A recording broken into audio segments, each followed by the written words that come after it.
yang penting barokahnya, yang penting keberkahannya. Berkah itu maknanya dalam bahasa Arab ziyadatul khair, bertambah kebaikan. Ketika kalian bekerja atau melakukan sesuatu, kalian rasakan di situ tenang, nyaman, dan kalian dengan kesibukan kalian itu tidak lupa dengan Allah, tidak lupa dengan Al-Quran, zikir, majlis, kajian, pengajian, maka di situ insya Allah tanda-tanda kalian sedang diberi keberkahan oleh Allah Subhanahu wa Ta'ala. Gambarannya begini, kadang-kadang orang itu uangnya banyak, tapi dalam waktu sebulan dia itu bilang gini, orang rasa ya, kayak gimana gitu ya, uangnya habis buat apa ya? Kita ini kok akeh, kelihatannya kemarin kok banyak, sekarang kok habis, tiba-tiba habis buat apa ya kemarinnya? Dibandingkan dengan orang yang uangnya pas-pasan, uangnya pas-pasan dikit, cukup buat makan, cukup buat bantu orang tua, cukup buat infak, cukup buat sedekah. Kemudian alhamdulillah, walaupun uang saya pas-pasan bulan ini, tapi cukup saya bisa sedekah, saya bisa bantu orang tua, saya bisa buat makan, saya bisa buat bantu orang lain. Itu yang kedua, tanda uang kamu berkah. Kalau yang pertama, tanda uang kamu, harta kamu gak berkah. Kenapa? Karena kosong. Sama seperti waktu juga begitu. Kadang-kadang orang kosong ya, besok mulut ya. Baru kayaknya kemarin tahun baru 2019 ini udah tahun 2020, kurang kosong ya. Nah, ini berarti waktu kamu gak berkah. Kenapa? Karena kamu udah merasakan waktu kamu tadi itu makmur. Karena umur. Kenapa dinamakan umur? Umur itu dari bahasa Arab. Umrun. Bahasa Indonesia banyak mengakuji bahasa Arab. Umur itu dari kata-kata bahasa Arab umrun, annara yu'ammiru, memakmurkan. Kalau kamu punya usia kamu makmurkan untuk Allah, untuk akhirat, baru namanya umur. Tapi kalau kamu punya usia yang kamu makmurkan untuk Allah, untuk akhirat, berarti kan di umur. Kamu mayat yang hidup. Tapi mayat yang hidup zombie. Berarti kamu zombie. Kenapa? Karena ini Imam Syafi'i yang bilang, orang yang mana hidupnya tidak makmur, tidak digunakan untuk akhirat, tidak digunakan untuk ilmu, tidak digunakan untuk Allah Subhanahu wa Ta'ala, maka kata Imam Syafi'i, sholati mereka, sholat jenazah sebelum mereka mati. Mereka itu zombie gitu. Jadi mayat hidup, mayat yang berjalan. Jika ada teman kamu tidak pernah majlisan, tidak pernah kajian, tidak pernah pengajian, tidak pernah majlis zikir bareng, majlis sholawat bareng, majlis ilmu bareng, tidak pernah, hidupnya gitu-gitu aja. Kamu ketika dia tidur atau ketika dia duduk, kamu sholat 4 kali takbiratul ihram, sehingga dia tadi itu mudah-mudahan sadar karena kamu sholat jenazah menghadap ke dia. Dia adalah, ketahuilah, dia adalah zombie yang berjalan, mayat yang hidup. Dulu itu ada diceritakan ada orang yang sok ustaz. Jadi ustaz kaleng-kaleng. Ustaz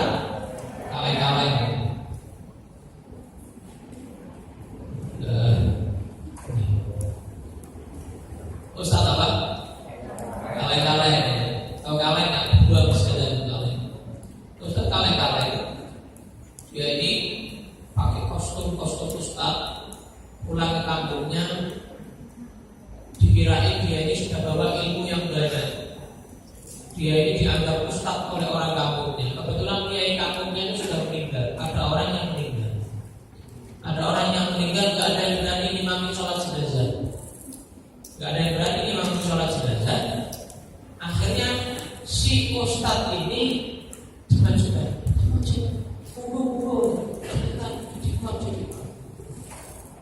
maka si ustaz ini yang sok ustaz yang ustaz kaleng-kaleng ini, akhirnya dia memberanikan diri, dia maju, pede dia maju, kemudian dia imamin sholat jenazah. Ketika imamin sholat jenazah, Allahu Akbar, kaumnya ikut Allahu Akbar. Kemudian takbir yang kedua, Allahu Akbar. Makmumnya begini, kok gini ya imamnya kok hukum? Ini sholat jenazah ya? Imamnya ada nggak sholat jenazah hukumnya? Karena ini ustaz kaleng-kaleng. Dia hukum, makmumnya kaget. Ini madhabnya siapa ini? Mungkin ada madhab lain. Akhirnya makmumnya ikut hukum. Tidak sujud sampai tasyahud akhir salat. Pak Rakaat. Makmumnya heran, ini kok sholat jenazah model baru ini, ada siapa ini? Pada tanya sama imamnya, ya Ustaz, ini sholat madhabnya siapa ini? Kok sholatnya caranya baru ini? Kata Ustaz, memang kalian biasanya bagaimana kalau sholat jenazah? Biasanya cuma 4 kali takbir, itu salat dalam keadaan berdiri, gak ada rukuknya, gak ada sujudnya. Oh beda. Ini mayatnya ini jenazahnya ini banyak dosa. Jadi makanya sholatnya perlu rukuk dan sujud. Cari-cari alasan karena dia ustaz kaleng. Cari-cari alasan. Nah model-model ilmu yang dia bawa yang seperti ini gak berkah. Kenapa? Menjurumuskan dia kepada masyarakat kepada apa? Perbuatan yang dosa.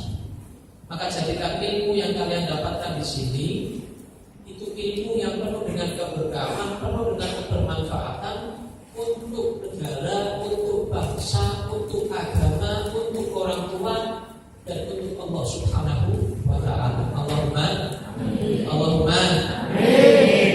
Karena setan itu dengan bertambahnya zaman, setan itu juga mengikuti updatean zaman.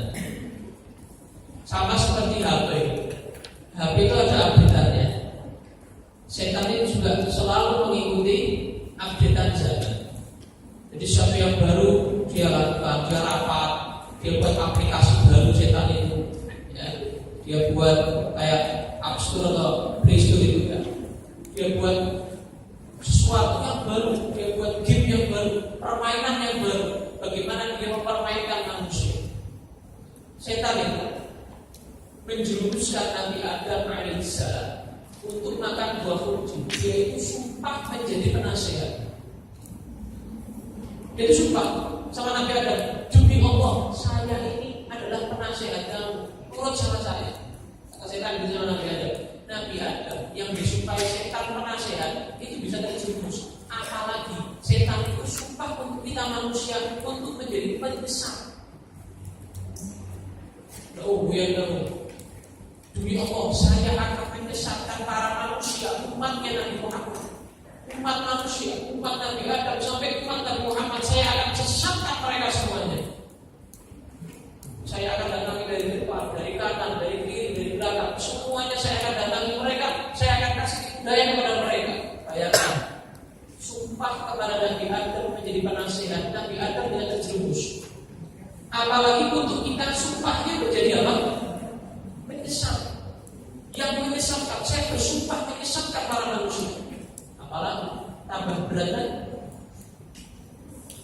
Makanya setan itu gak bisa dari atas. Kenapa? Rahmat Allah datangnya dari atas. Hidayah Allah datangnya dari atas.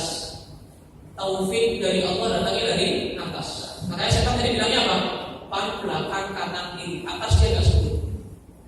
Dia depan, belakang, kanan, kiri. Atas gak sebut. Makanya kalau kalian dikatakan oleh para ulama dari ayat ini, tafsir ayat ini, ketika kalian ada keinginan untuk bermaksiat, Pengen pacaran misalnya, pengen misalnya ke tempat maksiat, melakukan maksiat, alhamdulillah, maka kalian hendaknya melihat ke atas dan teriak nama Allah. Allah, insya Allah akan terbakar keinginan maksiat kalian. Kenapa? Setan nggak bisa dari atas. Setan nggak bisa dari atas. Dia naik kanan kiri depan belakang. Jadi kalian ini Allah, terserahlah. Subhanallah, Allahu Akbar, Astagfirullah. Pokoknya menghadap ke langit, menghadap ke atas dan keraskan suara. Tadi jangan tengah kiri ya. Tapi nanti ketika sendirian di kamar atau ketika tadi ada lintasan maksiat itu, maka ke atas Allah. Insya Allah keinginan maksiat kalian akan terbakar, akan habis. Kalian tidak jadi maksiat. Amin ya Rabbal Alamin. Amin ya Rabbal Alamin. Nah, sebagaimana yang Habib sampaikan tadi, setan itu selalu mengikuti zaman. Dia selalu rapat dan rapat. Setan itu ada DPR-nya, MPR-nya, ada presidennya, ada rakyatnya, ada anak buahnya. Nah, setan itu ada yang kurus, ada yang gemuk. Setan yang gemuk itu yang mana makan bareng orang-orang yang nggak pernah baca doa. Orang-orang yang nggak pernah baca doa waktu minum, waktu makan, itu setan bareng-bareng ikut makan. Makanya dia gemuk. Itu setan yang krempeng, yang kurus. Ya. Itu setan-setan yang mana dia menemani orang-orang yang dia ketika makan dan minum baca doa. Dan setan itu paling senang membuat hubungan yang haram dan memisahkan hubungan yang halal. Itu setan. Jadi setan itu bintangnya bisa naik, bintang kejenderannya bisa naik. Itu kalau apa? Dua ini bisa menyatukan hubungan yang halal. Yang kedua, bisa memisahkan hubungan yang halal. Itu setan. Makanya biasanya gini, orang itu kalau pacaran biasanya itu awet. Ada yang pacaran 5 tahun, pacaran 6 tahun baru nikah. Ada yang alhamdulillah kumpul dulu kayak kumpul sapi, kumpul ya kayak binatang, kayak monyet gitu. Tanpa akad, tanpa ijab kabul kumpul, kemudian hamil baru nikah. Ini setan-setan yang bisa menjerumuskan orang seperti ini, bintangnya langsung naik dengan bintang 5. Langsung naik bintangnya, jenderal langsung ya, berhasil ya. Tapi kalau hubungan yang halal biasanya itu karena setan itu banyak merasuki, hubungan yang halal biasanya itu sebentar, gak lama.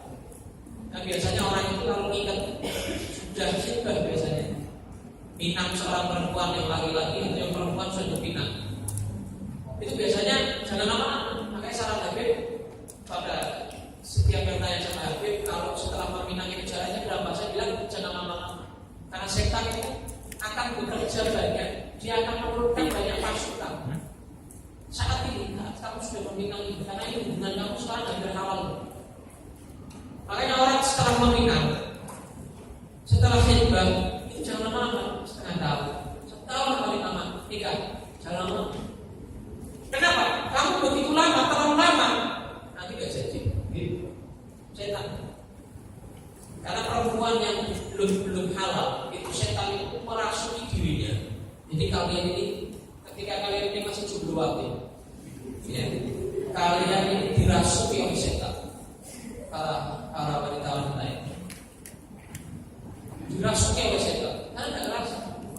Laki-laki yang jomblo melihat kalian ini kok kayak perempuan yang paling cantik di dunia. Ini cantik luar biasa. Tapi ketika sudah hampir halal, sudah dipinang, nanti kelihatan yang lain, kok ini lebih cantik. Loh, aku pilih segini dunia gitu. Nanti akan tiba seperti itu sampai nikah lagi. Nanti alasannya bukan sama kayak orang makan tempe, tiap hari makan tempe kan ya bosan. Saya istrinya ini terus ya bosan. Suami saya ini terus ya bosan. Nanti begitu nanti akan begitu.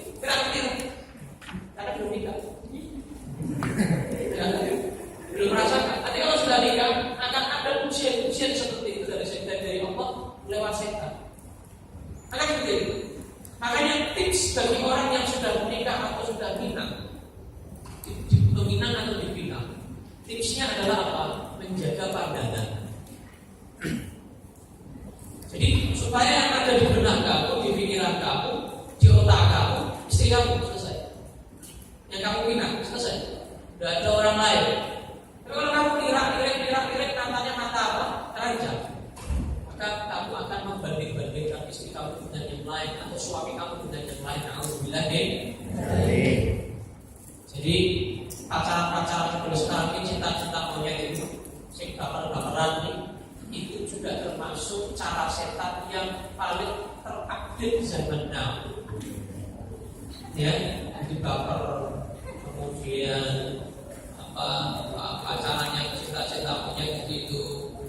Maka itu adalah cara setan untuk merasui kamu, mengganggu tolakul ilmi kamu, menuntut ilmunya kamu, sehingga kamu tidak bisa melanjutkan untuk melakukan kebermanfaatan kepada negara ataupun agama ataupun Allah Subhanahu wa Ta'ala. Zaman dulu nggak ada orang sholat dalam keadaan bermaksiat, nggak ada. Tapi zaman now orang itu sholat sambil maksiat bisa. Bagaimana gambarannya? Orang sholat ngantongi HP. Sholat ngantongi apa? HP. Sholat ngantongi HP. Di dalam HP-nya ada foto-foto. Di dalam HP-nya ada video. Ini orang sholat dalam keadaan bermaksiat. Bayangin, berarti ini kan maksiat yang terupdate, betul kan? Ini update terbaru ini. Alhamdulillah. Sholat sambil maksiat luar biasa ya. Apa tidak luar biasa ya durhakanya sama Allah. Berani dia sama Allah. Orang dulu itu kalau sholat ya sholat. Dia menghadap Allah. Nah, orang sekarang ini ada sholat, tapi dia malah tambah menjauh dari Allah. Bagaimana? Kita itu gambarnya. Alhamdulillah min. Orang sekarang jauh dari Al-Quran, jauh dari majelis ilmu. Ngapain? Sampai subuh mainnya Mobile Legends, mainnya PUBG. Kalau pegang HP itu tempatnya sudah aja lah baca Al-Quran.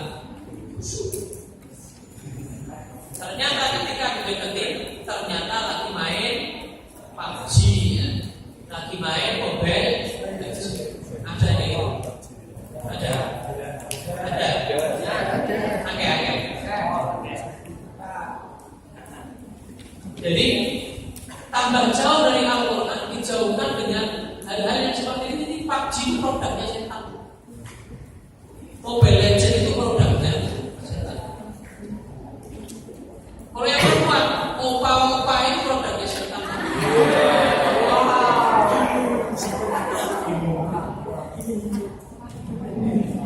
Produknya setan. Itu semua pengen menjauhkan kalian dari Allah Subhanahu wa Ta'ala. Wah, yang kalau lihat opa atau tantangan opa, sampai kemarin tuh saya ditunjukin video sama teman saya, salah seorang ustaz itu ada perempuan pakai jilbab, dipeluk atau gimana sama opa ya? Pernah tahu dia? Oh ini misi orang Islam. Opa ini apa? Orang kafir, benar? Orang kafir, tidak tahu nih batu, ada mana tidak tahu saya. Ya mudah-mudahan dapat hidayah masuk Islam. Cuma kita doakan orang-orang kafir dapat hidayah masuk Islam. Cuma dia sekarang dalam keadaan kafir. Kalau kalian sudah ingin mengidolakan orang kafir, nanti kalian mati. Nanti itu mendadak, dan lagi persiapan kamu. Mati itu mendadak, kalian mendadak mati. Sedangkan Nabi bilang syarul maut ma'aman ahab. Nanti orang yang dikumpulkan bersama orang yang dia cintai, diidolakan. Kalau kamu idolanya opa, kamu nanti di akhir dihidupkan, dibangkitkan, kamu bareng bersama opa. Minta syafaatnya opa. Dan syafaatnya opa. Bisa opa mensyafaati. Kalau dia meninggal kafir bukan bisa. Kalau dia meninggal dalam keadaan Islam, mungkin dia menjadi orang yang soleh bisa. Kalau dia meninggal dalam keadaan kafir tak bisa. Ini mobil aja cipak. Kamu sudah tahu banyak orang mati dalam keadaan main game banyak.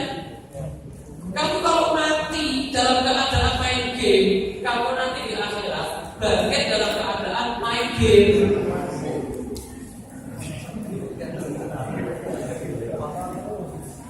Mau bangkitkan dalam keadaan main game? Mau? Bukan tak boleh main game, bukan kalau bukan. Tapi ada waktunya. Bukan sampai lupa waktu. Ada waktunya. Jangan sampai lupa Al-Quran, lupa zikir, lupa wirid, lupa sunnah, lupa berjamaah, lupa Allah. Jangan sampai lupa itu semuanya. Tapi kalau sudah melakukan itu, ada waktu longgar lagi, main game silakan. Jelas tuh? Jelas tuh? Baik tuh? Bentuk? Udah tuh? Benar? Jelas tuh? Saudara Nabi. Saudara Nabi. Jadi begitu. Jadi setan itu selalu aktif. Nah, kalau yang kena virus opa datang saran Habib, JJ foto Habib sama opa. Siap. Insya Allah virus opa akan hilang. Siap. Siap. Siap. Yang apa siap? Tidak siap. Di sini banyak sini opa. Ada yang sini opa? Ada ya. Mudah-mudahan nggak ada. Nah nanti orang itu meninggal tiba-tiba. Orang itu nggak ada meninggal siapa nggak. Orang itu meninggal tiba-tiba. Apalagi kalau kalian, kalau kita ini lisannya biasa ngomong. Kalau kaget misalnya, kaget dikaget kucing, masuk. Kalau kalian malaikat Israel datang, dicabut nyawa kalian, kan kaget orang dicabut nyawanya kaget. Oleh mati ngomong langsung ngomong jangan itu suruh Fatimah apa suruh Fatimah? Jadi biasanya kalau kaget itu Innalillah, Subhanallah, Astagfirullah. Kalau kaget dibiasakan lisannya gede. Nanti habis latihan yang kaget-kagetan. Apa yang keluar dari lisannya coba?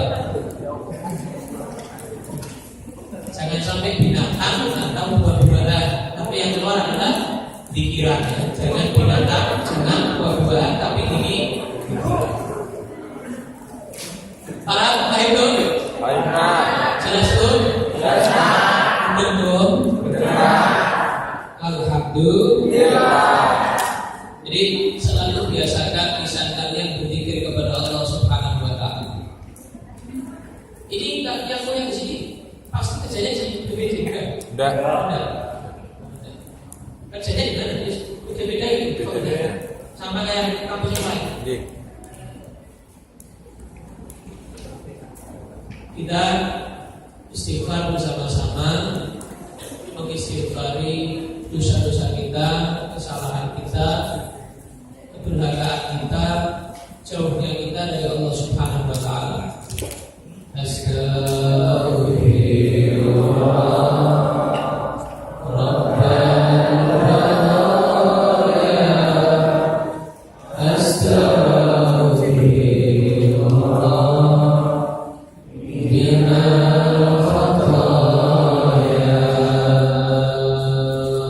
Be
susu gendang baru, ke susu gendang baru, terburu-buru, cepat-cepat pengen selesai.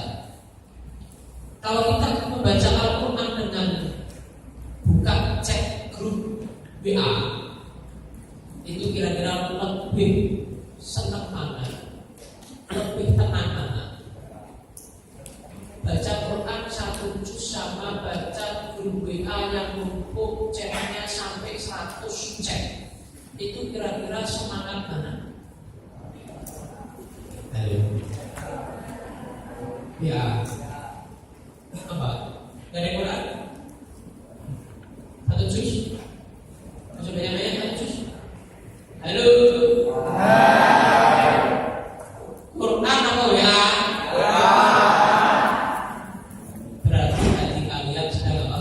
Sakit. Memang sakitnya di sini, kadang nggak terasa.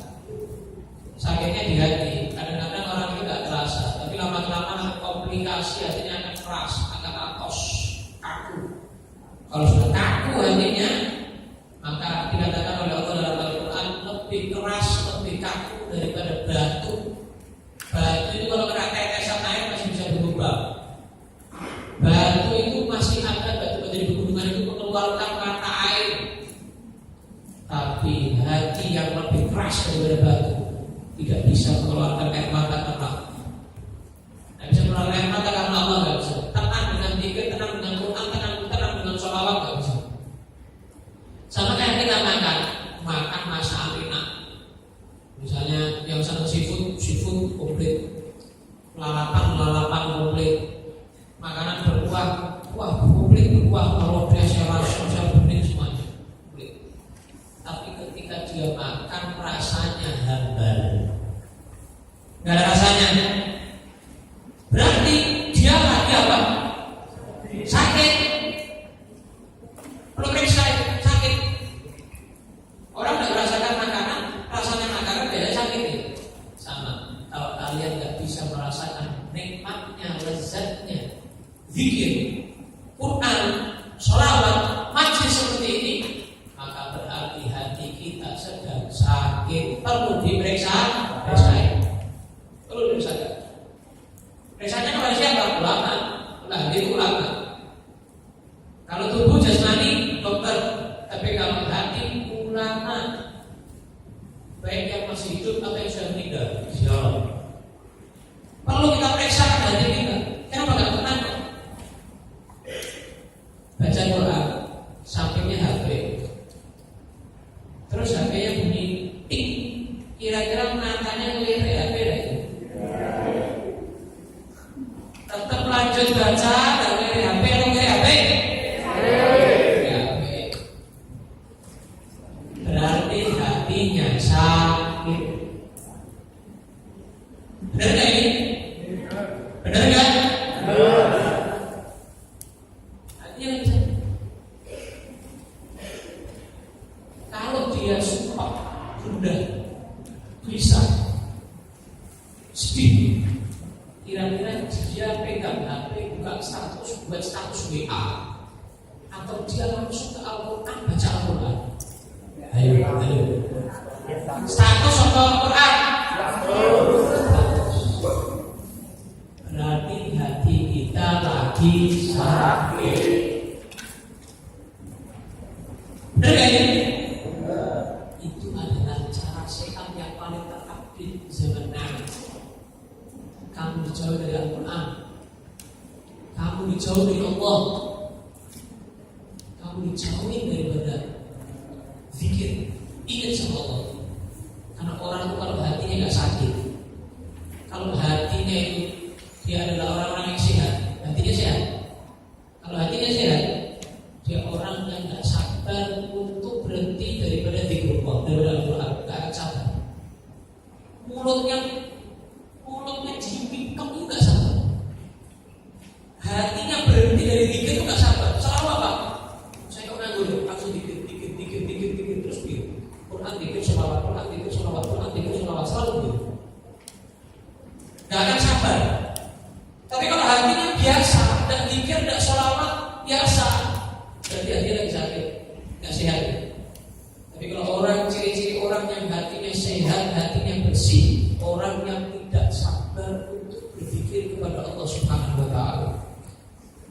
naik majlisan, kadang-kadang kakinya begini. Dan ilmu psikologisnya mungkin ini orang susul, orang terburu, kayaknya begini, begini. Ini orang terburu-buru nih, dan tapi kok syukur kan, limu baliknya kok lama banget ini ceramahnya. Itu biasanya orang yang nggak tenang. Tapi kalau orang yang tenang itu awal akhir duduknya seperti itu, nggak apa-apa, dia nggak kemeng, nggak buru-buru. Dia mulai terus sojod, masih silap, masih duduk tasahud, macam-macam. Berpindah-pindah duduknya itu orang yang hatinya masih sakit.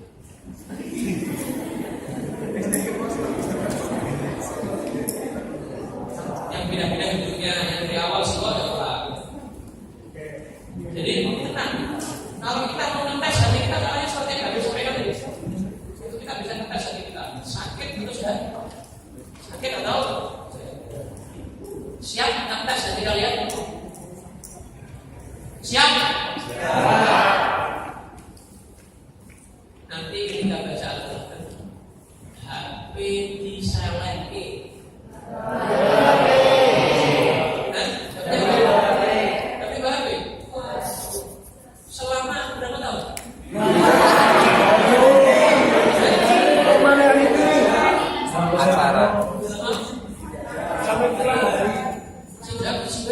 Acara ini Habib, acara ini. Orang maksudku acara ini pada HP lagi? Iya. Kira-kira Masya Allah. Aku HP sampai akhir kuliah kira ada buat HP. Kalau bagus. Sampai akhir kuliah pegang HP bagus. Mantap. Mantap. Kira-kira ini kalau majelis ini ya. Aku kira-kira HP coba. Saya juga nggak pegang. Jadi nanti ketika baca Al-Quran, ketika berzikir, ketika majlis, jangan sibuk selfie, jangan sibuk foto, tapi sibukkan telinga kamu itu mendengar. Kalau diperintahkan untuk zikir bersama-sama, maka lisannya ikut keras membaca zikir bersama. Jelas tuh? Baik tuh? Betul? Jadi menjadi generasi yang milenial, generasi yang mana cerdas, generasi yang jenius, generasi yang tidak terbawa arus, cerdas, jenius, tidak terbawa arus.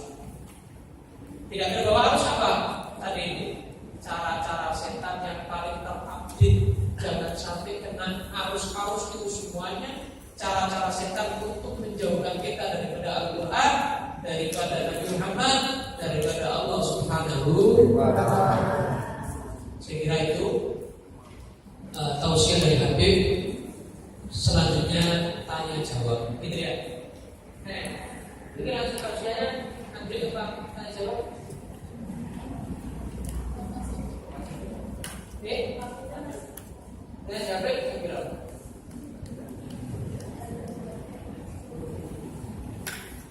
Saya kira. Dekan. Saya kira. Termasuk terakhir, tausiah terakhir, termasuk sebenarnya jawab sampai punya pertanyaan. Termasuk maksiat yang paling terupdate zaman now adalah hoax. Apa? Hoax. Jadi orang sekarang itu banyak yang mana di sisi Allah pendusta tanpa dia sadari. Karena Nabi Muhammad dalam hadis yang sahih itu bersabda, "Kafa bil mar'i kadiban an yuhadditha bi kulli ma sami'a." Cukup dikatakan berdusta kata Nabi Muhammad, seorang yang menyampaikan apa yang belum dia dengar. Jadi baru nerima di grup WA ada apa? Produk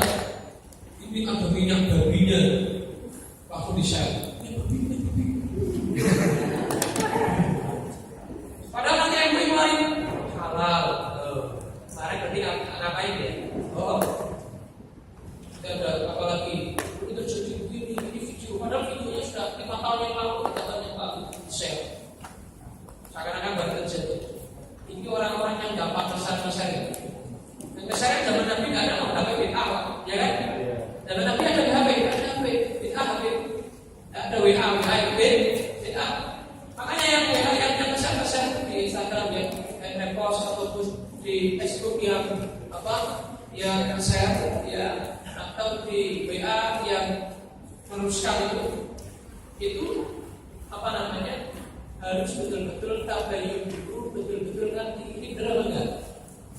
Kalau enggak dapat kabar langsung sebarin, ini berarti para pendusta yang tidak sadar bahwa dirinya sedang dicap oleh Allah pendusta. Itu Nabi yang bilang. Itu juga yang lagi ngetren maksiat-maksiat zaman now yang terupdate daripada cara-cara setan.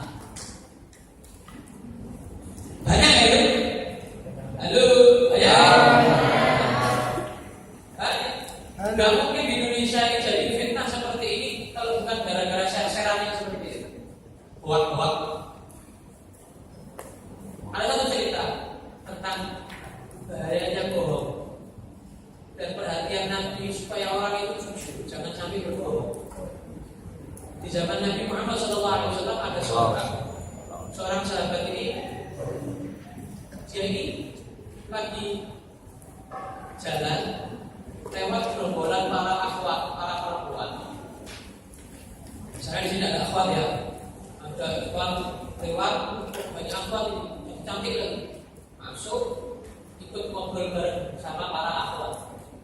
Jadi sahabat ini ngobrol bareng, melihatin akhwat, ngobrol bareng sama akhwat. Nabi Muhammad lewat situ. Saudara Nabi. Allahumma shalli alaihi. Saudara Nabi. Allahumma shalli alaihi. Nabi lewat situ. Ketika Nabi lewat situ, orang ini langsung malu. Ya, tapi Nabi saya lagi ngobrol sama akhwat nih. Duduk sama akhwat nih. Dia langsung belanja, dia langsung keluar pura-pura nyari barang sesuatu. Keluar dari situ, tanya sama Nabi. Nabi nggak tahu. Nabi itu tidak bisa bohongin. Nabi bilang gini, kamu nggak bisa apa ini? Kalau duduk sama orang tua, dan saya lagi cari unta saya itu apa? Pelananya hilang, talinya hilang. Dia mantu itu sama Nabi. Tapi tahu orang dia bohong. Kalau lagi cari tali, iya Nabi saya lagi cari tali Nabi. Itulah kok tahlilannya tempatnya akhwat dulu. Ada. Dan kamu tunggu di sini ya, saya tak buang hajat. Nabi buang hajat. Nah, zaman dulu tidak ada WC umum. WC umum itu juga bid'ah. WC umum juga bid'ah. Apa mana bayar? Zaman dulu WC tidak ada bayar ya. WC bayar itu bid'ah. Bid'ah WC itu WC sih bayar. Tidak bayar aja bid'ah, bayar tambah bid'ah. Bid'ah kan bid'ah itu hanya yang tidak ada di zaman Nabi Muhammad SAW. Maka kemudian Nabi Muhammad buang hajat. Nabi Muhammad kalau buang hajat itu beliau pohon langsung mendatangi Nabi.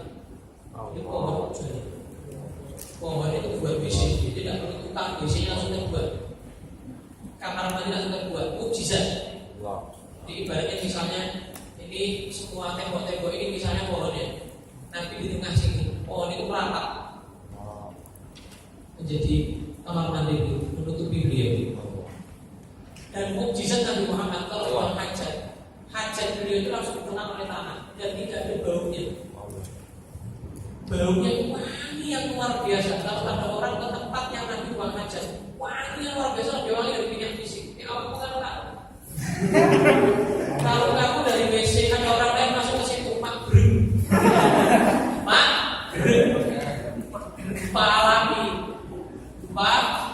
alami, tahu? Ya, gempa alami. Ini langsung maksar. Tapi Nabi Muhammad SAW luar biasa mukjizat Nabi Muhammad. Nabi Muhammad hajatnya baru sama seperti kita. Wangi luar biasa. Setelah beliau berhajat selesai, pohon itu kembali ke posisi masing-masing. Beliau kemudian mendatangi sahabatnya. Gimana? Talinya sudah ketemu? Belum ketemu lagi. Ya. Besoknya ketemu lagi waktu sholat subuh. Panggilan sama Nabi. Talinya sudah ketemu. Sholat zuhur ketemu lagi. Setelah sholat zuhur, setelah miring, tanya gimana? Talinya sudah ketemu. Asal Nabi ini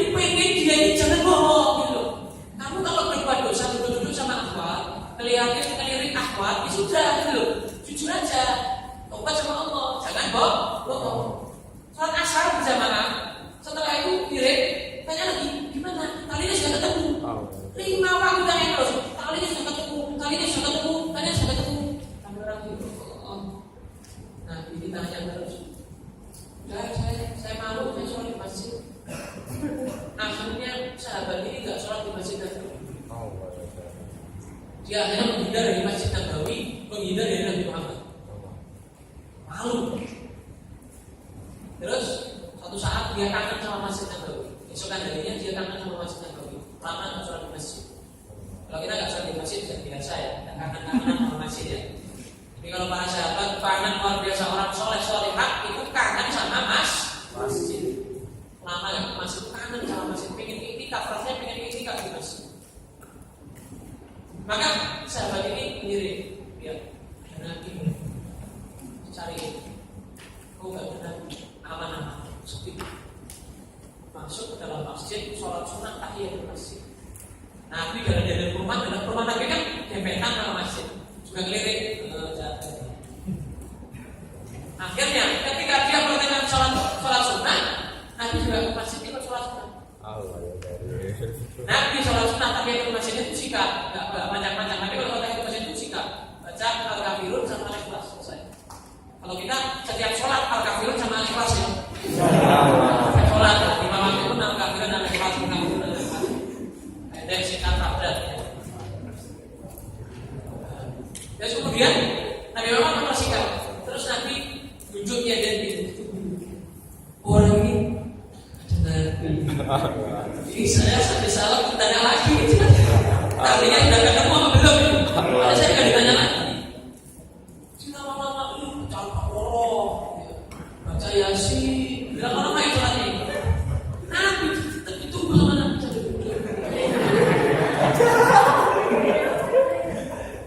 Nabi itu bilang, "Atil ma syidda, fa wallahi ma ufariqu qawma." Dawat ucapan tetap tak tunggu milik gitu. Nabi bilang, apa maksudnya? Ini kok jauh berat? Terserah kamu, mau kamu panjangnya kayak apa sholat kamu, tetap saya akan tunggu di sini sampai kamu selesai sholat. Kata Nabi. Tak besok kayak Kahfi tetap Nabi nunggu. Sudah sampai selesai sholat. Terus Nabi tanya, iya, Nabinya sudah ketemu.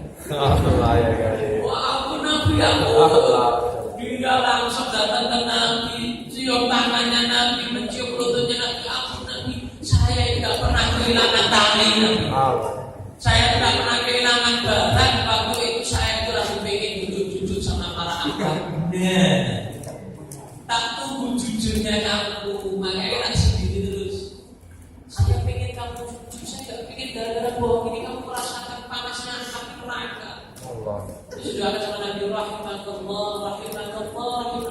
Semoga Allah mengampuni kamu, merahmati kamu. Semoga Allah mengampuni kamu, merahmati kamu. Semoga Allah mengampuni kamu, merahmati kamu. Doakan 3 kali sebenarnya. Sallallahu alaihi wasallam. Itu Nabi luar biasa ya. Akhlak, sopan santun, cara ngajak itu aja bikin orang ketawa ya. Cara ngajaknya Nabi bikin orang senyum. Sallallahu alaihi wasallam. Jadi Nabi bukan bohong yang seperti itu aja. Ya. Kepada satu orang bohongnya cuma sama Nabi. Itu aja Nabi sampai seperti itu. Apalagi kalau kita kan dari bohong, berapa ribu yang kita sukai bohong. Berapa banyak orang yang kita bohongin gara-gara bohong. Kok satu orang aja sama Nabi dibilang bisa mencicipi rasanya api neraka. Apalagi bohong, berapa orang yang kamu sukai bohong tadi itu? Aku bilang gini, saya kira itu. Tanya jawab, silakan yang mau tanya. Ayo yang mau tanya, pakai kertas boleh, langsung boleh.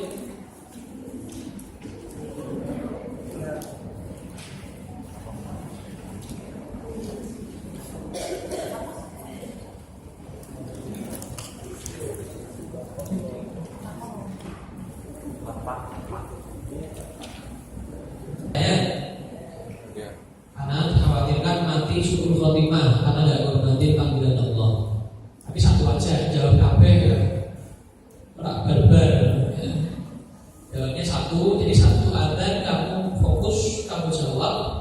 Kemudian kamu doa setelah itu ada yang lain, biar orang-orang lain yang jawab. Tadi aku mau ngomong setan, hawa nafsu dan dunia. Jadi kamu kalau berbuat maksiat, ya arahnya ya ketiga itu. Maksiat kamu yang terlintas itu apa? Ada kalanya setan yang ngajak, ada kalanya hawa nafsu, ada kalanya dunia. Kalau berhubungan dengan duniawi berarti itu musuh kamu dunia. Dan kadang ke arah dunia ini yang kalahkan hawa nafsu atau setan. Setan sama hawa nafsu ini selalu bekerja sama. Makanya orang yang di bulan Ramadan, setannya kan dibelenggu. Betul kan? Orang bulan Ramadan itu setan dibelenggu. Tapi bulan Ramadan karaoke buka, diskotik kita buka, narkoba jalan, miras jalan, yang tidak puasa warung buka ibadah. Kenapa? Itu bukan setan, tapi itu hawa nafsu yang sudah dididik oleh setan. Makanya hawa nafsu itu lebih bahaya dari setan. Hawa nafsu itu musuh dalam selimut ular itu. Kalau di depan ini, kamu lari bisa ambil prank, ya, ambil kayu, diburu bisa. Kalau di belakang. Tapi kalau sudah ularnya di dalam pakaian, repot. Betul nggak? Lebih baik. Itulah hawa nafsu. Hawa nafsu itu musuh di dalam diri kamu. Hawa nafsu jadi keinginan kamu. Dan hawa nafsu ini mas harus dilatih. Sama seperti kamu naik mobil nggak langsung bisa. Belajar dulu. Setelah belajar bisa bajunya sih. Belajar. Nah, hawa nafsu ini memang pertama kali hawa nafsu itu adalah namanya hawa nafsu. Hawa nafsu. Jadi nafsu yang buruk, yang al-amarah bisu, yang selalu mengajak kamu untuk bermaksiat, mengajak kamu untuk berbuat syahwat, ngajak kamu cinta dunia. Itu nafsu yang tingkat paling rendah. Kalau kamu bisa melatih tobat,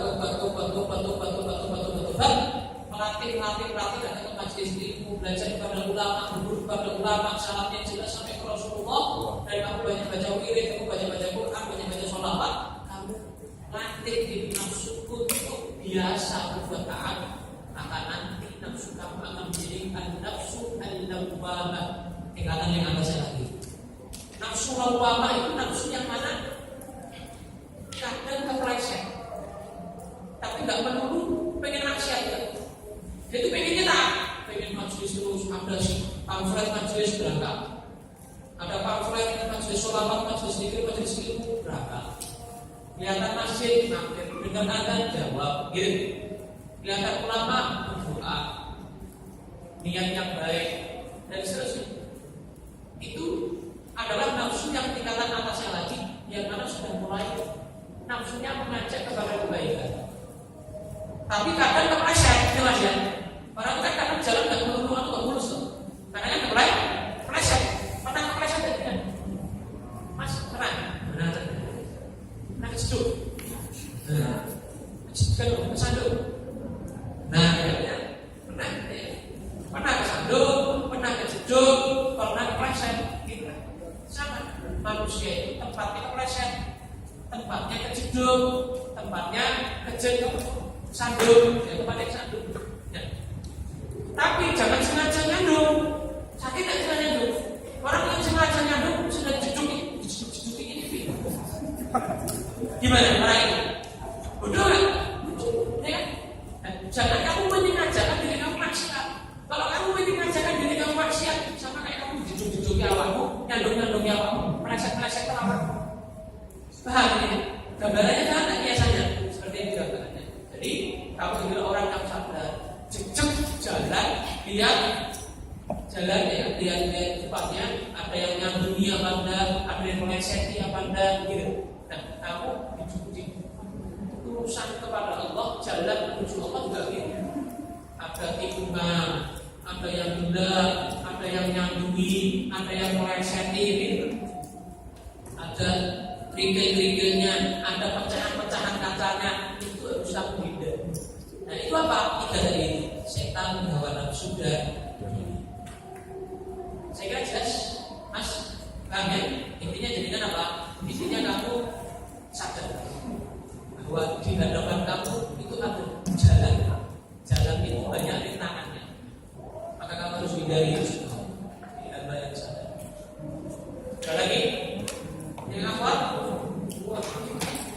Ayo,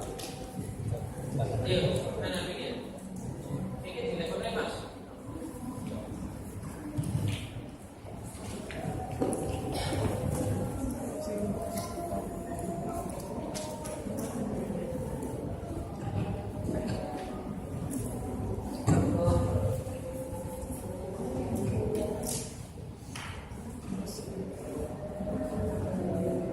Assalamualaikum warahmatullahi wabarakatuh. Saya Laila Firiani. Saya mau bertanya, kalau sudah terkena penyakit hati dan mau untuk berobat ke kiai, gimana caranya untuk menyembuhkan dengan diri sendiri? Terima kasih. Itu sekalian sampaikan apa itu? Untuk jawabnya. Assalamualaikum warahmatullahi wabarakatuh. Saya mau bertanya mengenai tentang sholat. Untuk wanita, sholat itu diwajibkan di rumah atau di masjid. Sedangkan pahala orang sholat itu kebanyakan yang sholatnya berjamaah alias di masjid atau musola. Wanita itu kan tidak boleh di masjid atau musola, bukan tidak boleh tapi sunnah, iya. Bagaimana caranya wanita bisa mendapatkan pahala yang banyak ketika sholat? Takon aku ya. Takon masih tak salah.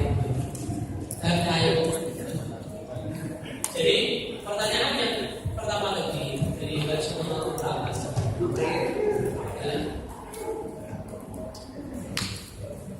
Sama kayak kamu sakit gigi, obat gigi. Iya, gigi juga sih. Pastikan dokter gigi adalah obat. Sakit atau tidak balik jantung, obat sendiri tidak bisa. Harus ke spesialis. Ada spesialis masuk paru-paru, kulit, dan seterusnya. Semua harus bisa. Sakit anak, spesialis anak, begitu ya. Kandungan, spesialis kandungan. Semua aja spesialis masing-masing. Dan spesialis dari para ulama, para habaib, para kiai, para masyayikh. Itu spesialis. Dan kalian yang para akhwat, kalau secara langsung nggak bisa, kemudian mau makmum nomor yang itu bujuk curiga loh. Jangan istri baru nih. Bujuk gua curiga sama saya, istri saya curiga sama saya. Walaupun saya kuota masih ada, ya. Istri baru satu, kuota masih 3. Tanpa 3, tanpa 3.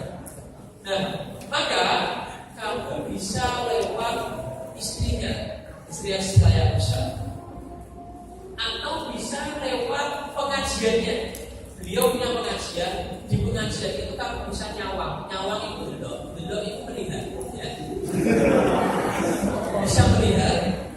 Nah, kemudian kamu juga bisa mengambil hikmah ilmu daripada yang disampaikan untuk kamu praktekkan, aplikasikan, terangkan di dalam hati kamu. Tidak perlu depan, tidak perlu depan kayak orang ngakak gitu. Tapi apa? Kalau yang perempuan caranya adalah tadi lewat istrinya, istri saya ngomong sama saya, berubatnya istri saya, atau datang ke pengajian saya, kajian saya, maka di situ tentang apa yang disampaikan tentang hati, tentang pengobatan jalan rohani, maka bisa diterapkan diaplikasikan dalam rohani kalian dan hati kalian. Paham ya? Paham? Ya. Yang satu, Sholat. Oh ya, ini memang Nabi itu pernah menjelaskan. Sholat Nabi.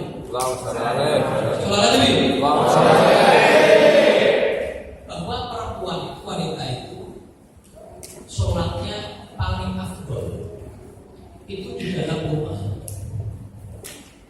Kalau di dalam rumah itu ada satu ruangan kamar, maka lebih afdol di dalam kamar itu. Ini di dalam rumah sama Nabi masih susun di dalam kamarnya. Kalau di kamar itu ada ruangan kecil lagi, ruang ganti mungkin ya. Maka di dalam ruangan itu lebih afdol daripada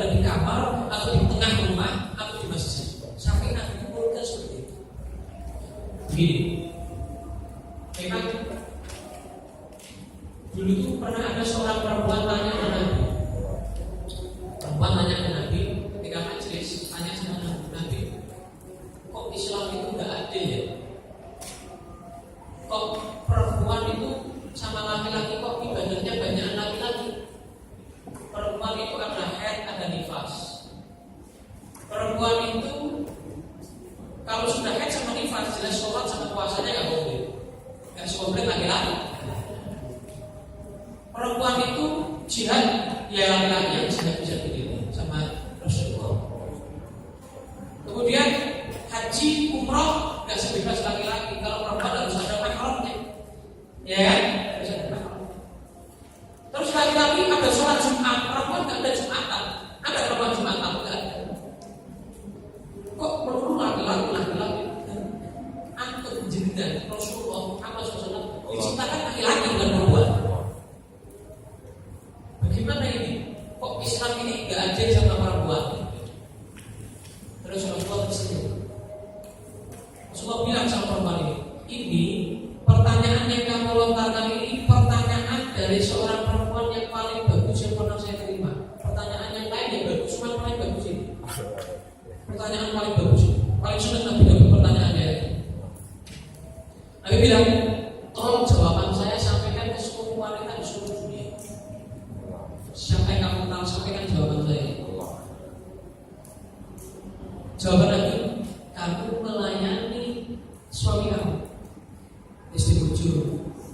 Alhamdulillah.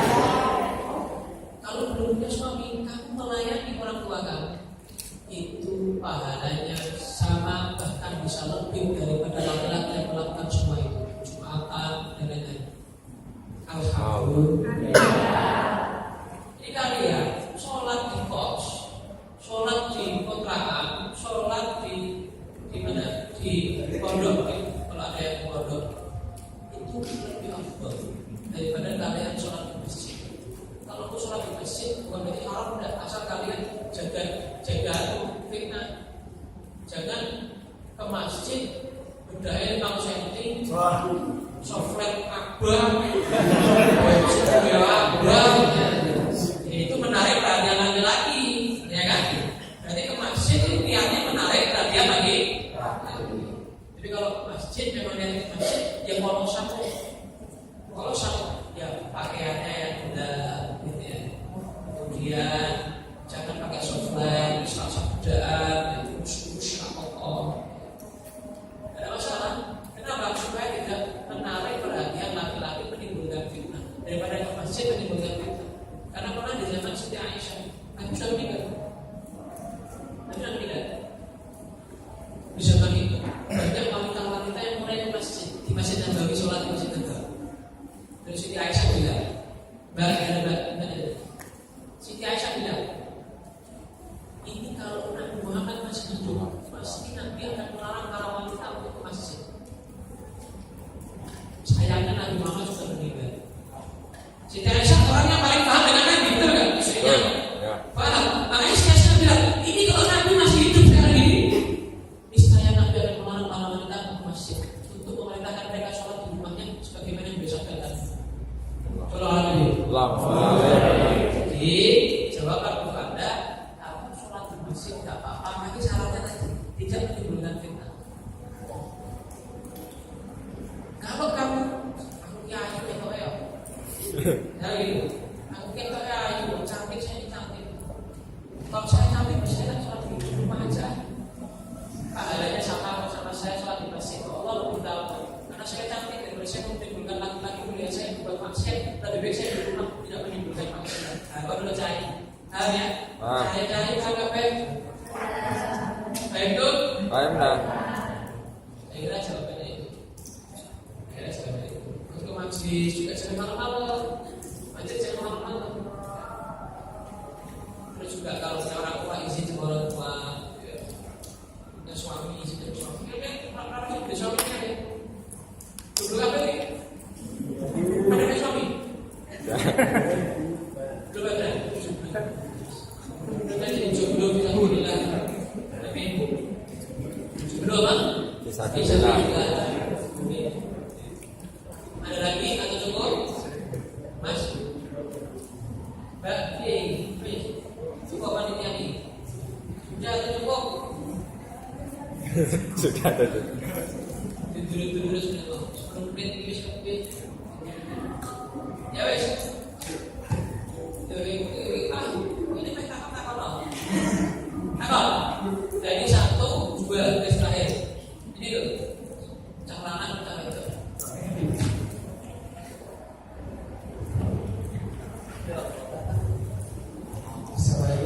warahmatullahi wabarakatuh. Saya Muhammad Abdul Arianto dari Prodi Akasi. Saya mau bertanya mengenai perbankan kan ada kata istilah riba. Nah, kalau menurut Habib sendiri itu riba seperti apa dan apakah memang seperti yang di iklan-iklan di dunia itu tentang riba yang biasanya segitu besarnya, apa karena riba yang dosanya segitu itu ada di bank atau penjelasan riba sendiri itu seperti apa? Sekian, terima kasih. Wassalamualaikum warahmatullahi wabarakatuh.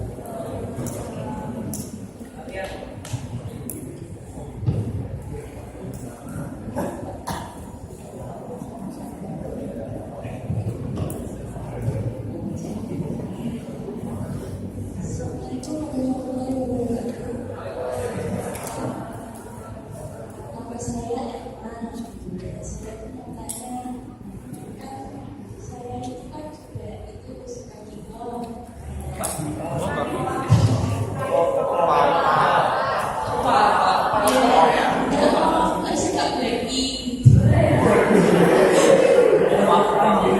Itu gimana kalau misal saya itu suka merekanya itu karena tujuan mereka dalam capai tujuan mereka. Itu tuh gimana? Gak apa-apa atau kenapa? Nah itu aja. Terima kasih. Assalamualaikum warahmatullahi wabarakatuh.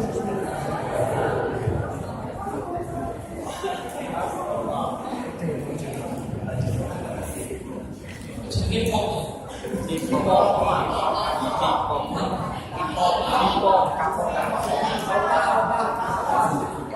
Dan pertanyaan yang pertama, makanya ketika undang saya ke sini, pertama tuh saya tanya, ini bagaimana? Sebelum Taufik. Taufik. Baik, saya tanya, ini bang ora, boten bang. Iku apa kampus, cuman kampus punya yang baru. Ini bukan, atau orang Pendirinya. oh pendirinya. Bukan pemimpin, ya wes kenapa apa? Saya pondok saya. Mulai awal pembangunan, dari pertama sampai sekarang, saya nggak terima dana dari 3 ini. Pertama partai, tawari ratusan juta pikiran saya dapat. Saya tolak partai apapun. Yang kedua, pabrik rokok. Saya nggak kira. Jarum Cisamsu, Monggo sekarang start Iloko, tidak pernah. Itu pesan dari guru saya semua. Yang ketiga, bank. Berapa bank sudah nawari saya? Untuk apa? Bangun pondok saya dapat. 3 ini saya nggak pernah terima pondok, karena untuk keberkahan santri saya. Saya pondok yang megah bagus, tapi semua dana diterima. Saya nggak apa. Nah, memang mas, banyaknya bank zaman sekarang itu tanda-tanda akhir zaman. Tanda aja. Serius. Kalau tambah banyak, tambah muncul bank baru. Ya. Itu tanda-tanda kiamat, tanda pepek kiamat mas. Makanya Nabi bilang nanti di akhir zaman, ketika pepek kiamat, hampir kiamat, itu nanti seluruh manusia, walaupun menghindari bank, menghindari bunga, menghindari riba, itu akan kena debu-debunya riba, kata Nabi. Debunya. Walaupun kamu menghindari. Contoh, sekarang sudah saya, walaupun saya menghindari bank seperti ini, tapi pensi saya ini made in China. Koko ini kainnya made in apa? Kain semua punya China mas. Sarung ini made in mana? China. Sedangkan China permainan dengan bank.